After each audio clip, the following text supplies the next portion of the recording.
Welcome sa Dries TV. Kung interesado ka sa ganitong news, huwag kalimutang isubscribe ang ating YouTube channel. Maraming salamat! Welcome back again sa ating YouTube channel mga kakimpaw, and sa update natin ito, ang pag-uusapan natin ay tungkol sa mga importanteng kaganapan kina Kim and syempre kay Paula Avellino.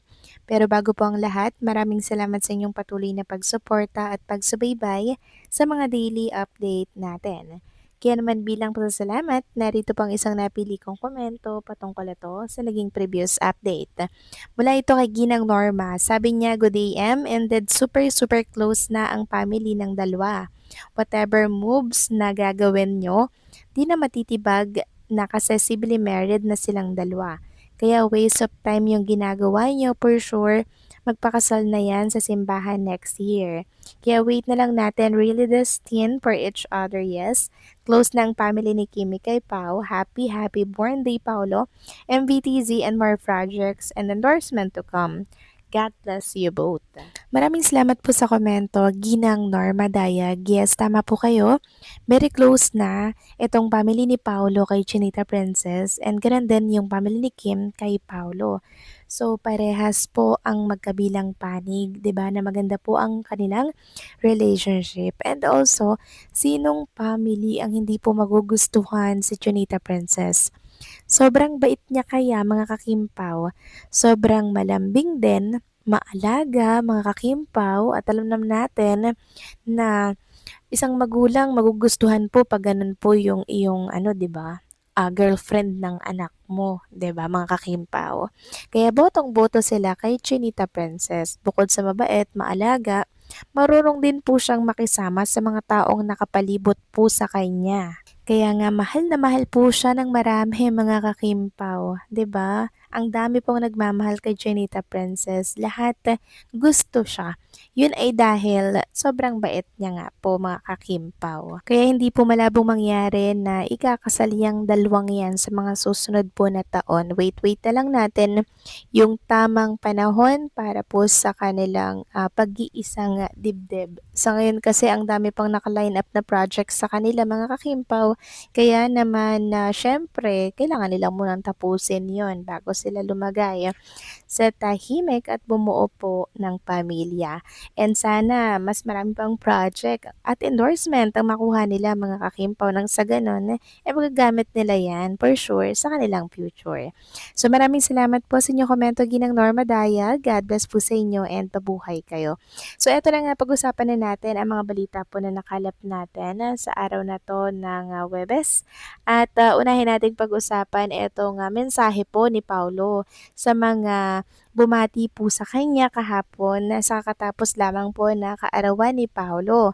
Sabi nga po ni Paula Avellino, "Big thank you to all of you who wish me a happy birthday. Your kindness made my day brighter, grateful for every single message."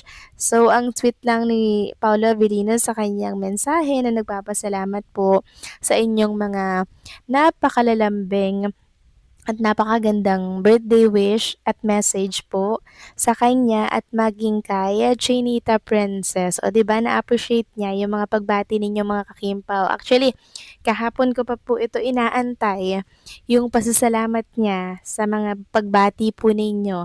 Pero thankful ako kasi meron, kahit late, merong thank you si Paolo Avellino sa mga fans na nag-effort po kahit na nasa ibang panig po ng mundo, talagang may pa-banner, may pa-cake din, katulad po ng ginawa nila kay Chinita Princess nung time na nag-birthday si Kim Chu. Samantalang pag-usapan naman natin ang tungkol dito kay Kim Chu, na kung sana hindi po siya nakapagtimpe mga kakimpaw, at maging siya ay naglabas na din po ng kanyang saloobin sa mga nangyayari po sa ating kapaligiran. May kinalaman to mga kakimpaw sa politics, no? Sa kay Senador Bato de la Rosa. Sabi po ni Kim Cho dito, "Grabe, anong nangyayari sa Pilipinas? Bilang normal na Pilipino at nagbabayad ng tamang buwis, sa aking opinyon, walang mangyayaring ganito kung kusang susuko ang taong nagsasabing wala siyang kasalanan." Pangalawa at huli, ito ba ang binoto niyong senador na nagsasabing magsisilbi sa ating bayan. Panahon na para pag-isipan natin na bumoto ng tama. Unang-una, dapat talaga nating pag-isipan mga kakimpaw ang pagboto po ng tama. Dapat po talaga tayong maging matalino na sa susunod po na botohan. Sana po ay matuto na ang lahat na piliin ang tamang manunungkulan po sa bayan. Yung may malasakit po talaga. Matuto na po tayo sa mga nangyayari po ngayon, mga kakimpaw. And yung tungkol naman sa sinabi niyang pagsuko nitong si Senator Bato de la Rosa. Kaya ayun niya po kasi sumuko mga kakimpaw dahil pag sumuko siya, ipapadala na po siya sa ICC.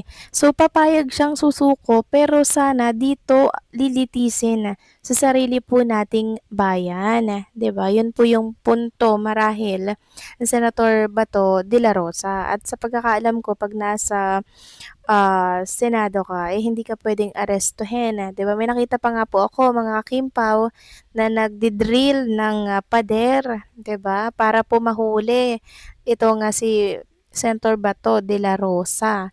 So mali naman 'yun, 'di ba? Nasapilitan mong huhulihin yung taong nakakubli dito po sa Senado. And also, yung mga kaguluhan na nangyari po kagabi mga kakimpaw, hindi po 'yun mangyayari kung wala pong nag-utos. And pansin ko lang mga kakimpaw, simula po nang napalitan po ang Senate President, ang dami na pong kaguluhan na nangyayari.